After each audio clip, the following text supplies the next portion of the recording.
அனுப்பப்பட்டவர்கள் Adoniram Judson. சிலுவை நிரந்தரமாக நாட்டப்படும் வரை இந்த இடத்தை விட்டு செல்வதில்லை என்று முடிவெடுத்தார் ஜட்சன். ஒரு நாள் ஒரு அறையில் தங்கி இருந்தார். அவர் அறையின் பக்கத்தில் இருந்த ஒரு நோயாளி இரவெல்லாம் சத்தமிடுவார். ஜட்சனால் அந்த இரவு தூங்க முடியவில்லை. நோயாளியின் மரண ஓலம், மருத்துவர்கள் வந்து போவதால் உண்டான சத்தம் அவரை ஓய்வெடுக்க அனுமதிக்கவில்லை. அந்த மனிதனின் மரண ஓல சத்தத்தை கேட்ட பின்பு மரணத்திற்கு பிறகு என்ன சம்பவிக்கும் என்று கேள்வி எழுந்தது. அதிகாலையில் மரண ஓல சத்தம் அடங்கி போனது. பொழுது விடிந்ததும் அறையின் உரிமையாளரிடம் ஜட்சன் அந்த மனிதனின் நிலை என்ன என்று கேட்டார்.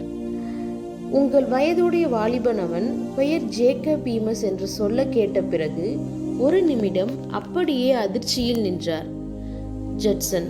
காரணம், முந்தின இரவு மரண ஓலமிட்டவன் தன் நண்பன் என்று அறிந்தவுடன் பயம், திகில் அவரை சூழ்ந்து கொண்டது. நிம்மதியை இழந்தார். சமாதானம் இல்லாமல் தவித்தார். தேவனை தேட ஆரம்பித்தார். தேவனை தேடின பின்பு பயம் நீங்கி சமாதானம் பெற்றார். பின்பு திருமணமான 13 நாளிலே இந்தியாவுக்கு ஊழியம் செய்ய புறப்பட்டார். பர்மாவில் ஊழியம் செய்தார்.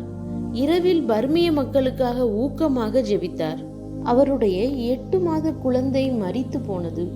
ஆனாலும் சோர்வடையாமல் தொடர்ந்து ஊழியம் செய்தார். 12 வருடங்களில் 18 பேர் மட்டுமே கிறிஸ்துவை ஏற்றுக்கொண்டார்கள்.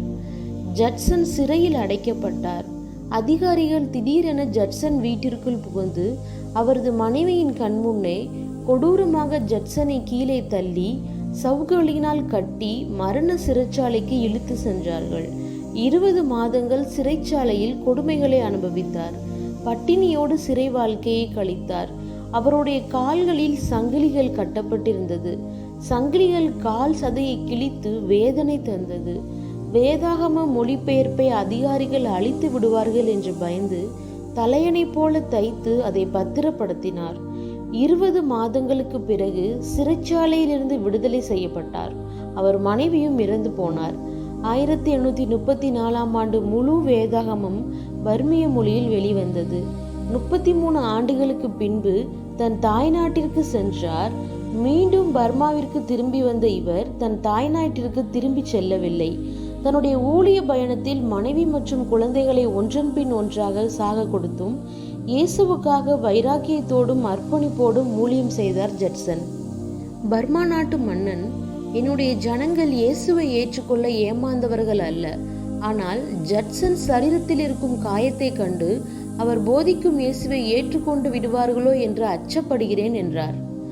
ஜட்சன் மரிக்கும் போது 7000க்கு அதிகமானவர்கள் பர்மாவில் இயேசுவை ஏற்றுக்கொண்டார்கள். கிறிஸ்துவுக்காக வைராக்கிய வாஞ்சையோடு ஆண்டவரின் வேலையை செய்வோம். அனுப்பப்பட்டவர்கள்